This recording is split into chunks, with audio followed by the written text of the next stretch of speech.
Blackbeard makikigulo sa Elbaf? Ano na ba ang status ng galaw niya para sa kagustuhan niyang maging hari ng mundo? Para umpisahan nga itong topic natin mapunta na kaagad tayo sa listahan ng mga galaw na itong si Blackbeard all throughout sa final saga. Ang una na nga dyan yung pag-a-acquire niya kay Charlotte Pudding. Ikalawa yung pagtalo niya kay Trafalgar Law. Sumunod yung pag-acquire naman niya kay Gecko Moria. Ikaapat yung pagsugod niya sa Amazon Lily sa kagustuhan niyang makuha ang Devil Fruit ni Hancock, which is nag-fail nga siya dito at instead ang nakuha niya itong si Kobe. Ang sumunod nag-fail naman siyang masustain si Kobe, pero ang kapalit nga nito mas malaking miyembro ng Marines, which is si Garp. Next is itong pag-a-acquire ni Katarina Devon na kopyahin si Gorosei Saturn. Sumunod itong pagkampe sa kanya ni Caribou, at ang huli itong pag-iispiya niya sa Revolutionary Army dahil kay Lafitte. So pag-usapan nga natin isa-isa itong mga galaw na to ni Blackbeard. Yung una nga na pag-acquire niya kay Charlotte Pudding nakita naman natin to sa isang cover page, which is inadapt nga ito sa anime. At since alam naman natin na may hawak na road poneglyph itong si Big Mom, we assume na sinama na nila Kuzan at Van Agur itong pagkuha sa kopya ng road poneglyph ni Big Mom sa misyon nilang kuhain si Pudding. So may dalawang rason nga o pakinabang si Blackbeard sa pagkuha niya kay Charlotte Pudding. Una syempre yung rason na itong si Pudding na ang magiging tagabasa ng road poneglyph ni Blackbeard kung sakali man at makumpleto niya na ang mga ito. Ang ikalawang pakinabang naman niya kay Pudding dahil sa Devil Fruit na taglay neto, which is yung kayang kumuha ng memory ni Pudding sa isang tao. Ang sumunod na galaw naman ni Blackbeard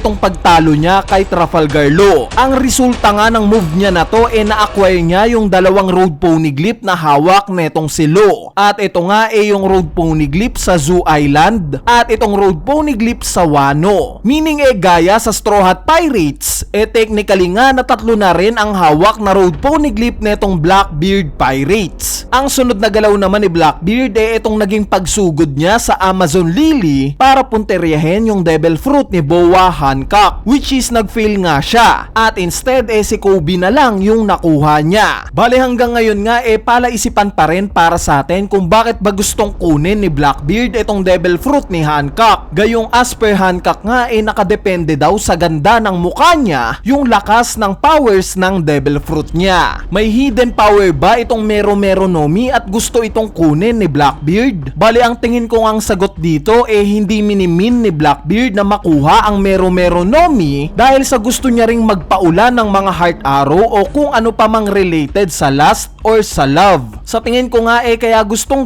makuha ni Blackbeard itong Mero Mero Nomi dahil sa abilidad neto na makapag-petrify o yung kakayanan neto na gawing bato ang isang tao. Dahil kung iisipin nyo guys during nga sa naging altercation ng laban nila Hancock at Blackbeard nung time nga na ma-choke na ni Blackbeard itong si Hancock ang unang ang inexplain ni Hancock kay Blackbeard itong kapag pinatay daw siya ni Blackbeard itong mga kaibigan nga daw niya na sila Katarina Devon at Vasco Shot forever nang magiging mga bato. At kung sino man daw ang makaka-inherit sa Devil Fruit niya hindi na daw maa-undo pa itong pagiging bato nila. Ngayon kung iisipin nyo guys alam nga ni Hancock na tuso itong si Blackbeard. May idea nga siya na kaya netong isakripisyo itong nabanggit niyang mga kaibigan netong si Blackbeard. Kaya bakit ito yung una niyang inexplain kay Blackbeard? Dahil ba sa ito yung naiisip ni Hancock na talagang purpose ni Blackbeard kaya niya gustong kunin itong Devil Fruit niya? Yes guys, yung tinutukoy ko nga itong pag-a-undo sa pagiging bato ng isang tao. Kumbaga ito yung mismong habol ni Blackbeard sa Devil Fruit ni Hancock, yung kakayanan na ibalik sa normal ang isang tao na naging bato na. Hindi kaya may kilala si Blackbeard na naging bato dahil sa Mero Mero Nomi at gusto niyang i-undo yung status neto para makasama niya? For example si Rax D. Sebek. Hindi kaya yung dahilan ng biglaan niyang pagkawala during God Valley incident dahil pala sa naging bato siya na bunga ng petrification netong Mero Mero Nomi? Kung iisipin nyo nga hindi ito malayong mangyari dahil we all know na maraming koneksyon itong si Blackbeard kay Rax D. Sebek. Nandyan nga yung pagkakaparehas nila ng kuta, which is sa Hachinosu. Yung barko nga rin ni Blackbeard similar sa pangalan netong si Sebek. Kaya kung meron mang gustong ibalik sa normal itong si Blackbeard Blackbeard at gusto niyang buhayin frontrunner nga itong si Rox D. Sebek. Kung hindi naman si Sebek maaaring ibang tao na nabuhay way back pa or during Void Century pa. Possible nga rin ito since may namataan nga tayong mga taong bato sa Merijoa. Hindi kaya hindi talaga statue ang mga ito at instead totoong mga tao sila na naging bato lang dahil sa Mero Nomi? Anyway, ang sumunod nga sa listahan natin itong pag-fail ni Blackbeard na masustain si Kobe at itong pagtakas ni Gecko Moria. Bali itong dalawa nga na to nabanggit sa latest chapter. Recently nga ni-reveal ni Blackbeard na balak niyang ipagpalit si Kobe sa world government para maging affiliate na ng world government itong Hachinosu. At since nawala na nga si Kobe sa poder niya at napalitan na netong si Garp, mas mataas nga ang tsansa na magtatagumpay si Blackbeard sa plano niyang to. Since value wise nga di hamak na mas mataas ang value ni Garp kesa kay Kobe. Sa part naman ni Gecko Moria alam naman nating nilure ni Blackbeard itong si Gecko Moria gamit itong si Absalom.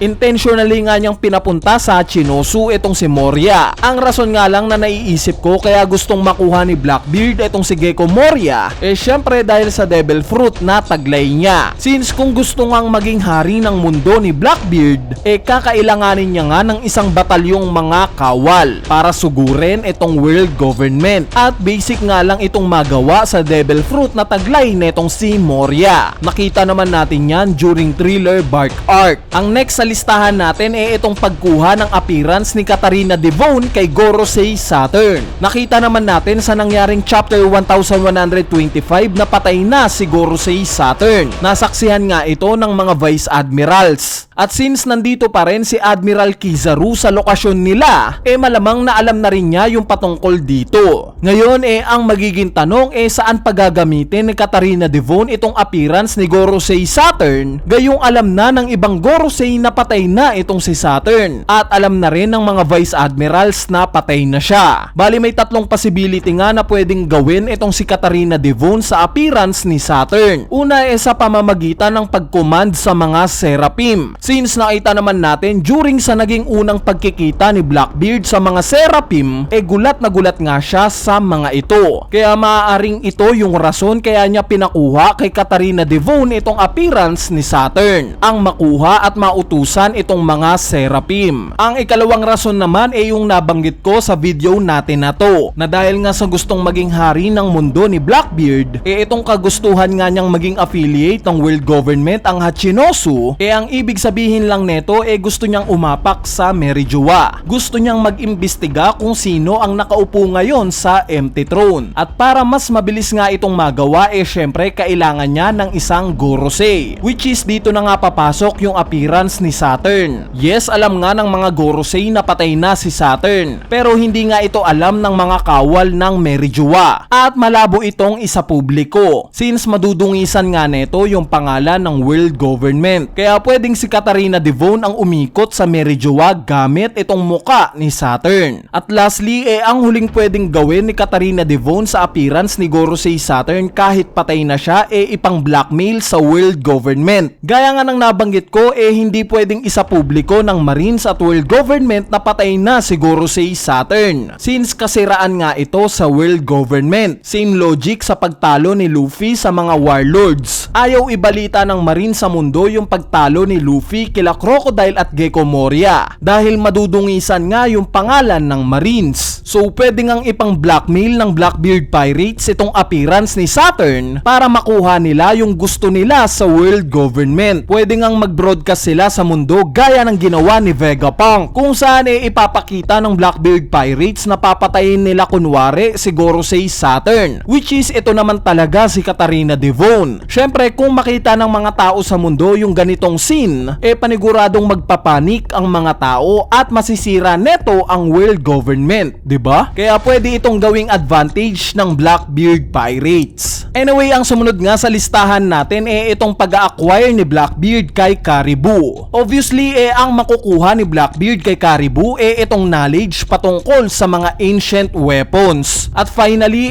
ang huling galaw nga ng Blackbeard Pirates sa listahan natin itong pag-iispiya ni Lafitte sa movements ng Revolutionary Army. Sa latest chapter nga ng manga, tinalakay ito. At ang magiging tanong nga dito, ano kaya yung point kung bakit pinapabantayan ni Blackbeard ang Revolutionary Army kay Lafitte? Bali, simple nga lang yung sagot dito. At ito nga yung hinihintay niyang umatake itong Revolutionary Army para makisali siya sa laban nila. Dahil nga sa alam ni Blackbeard na walang pake si Dragon sa One Piece Treasure at sa labanan ng mga pirata, at instead nakafocus lang ito sa pagpapatumba sa world government at sa mga celestial dragons, obvious naman na siguro na hinihintay ni Blackbeard na labanan ni Dragon itong world government nang sa ganon makisali siya at patumbahin yung hari ngayon ng mundo, which is si Im Sama. Dahil kung ang priority nga ni Blackbeard ang umupo sa empty throne, siguradong makikisali talaga siya sa laban ng Revolutionary Army sa world government. Kumbaga similar lang ito sa nangyari during Marineford War. Hinayaan ni Blackbeard na maglaban itong Whitebeard Pirates at Marines. Hindi nga muna siya nakisali. Pero nung time nga na kayang-kaya niya na itong si Whitebeard, dito na siya umatake at kinuha yung pakay niya, which is nakita naman nating nagtagumpay siya. So overall nga itong mga tinalakay nating movements ng Blackbeard Pirates, lahat nga ito may malalalim na meaning para sa plano ni Blackbeard na pagharian ang mundo. Kaya naman nakaka-excite pa nga itong mga susunod na chapters netong final saga, lalo na at nandito na tayo ngayon sa Elbaf Arc. Anyway, ayan na nga yung topic natin patungkol sa galaw netong Blackbeard Pirates, at sana na-enjoy nyo. So yun lang,